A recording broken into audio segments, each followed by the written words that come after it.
Absolutely loved getting to see the excitement on kids' faces as not only they were shucking the corn, but going out into the field and picking that white corn.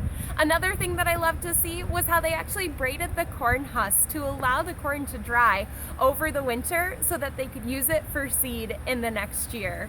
And then finally, just the passion and tradition that you can see here on this farm, being able to realize what history white corn has to the Oneida Nation and how they're trying to instill that history and tradition in kids today is just such a wonderful thing to be a part of. So thank you for allowing me to be a part of this white corn harvest.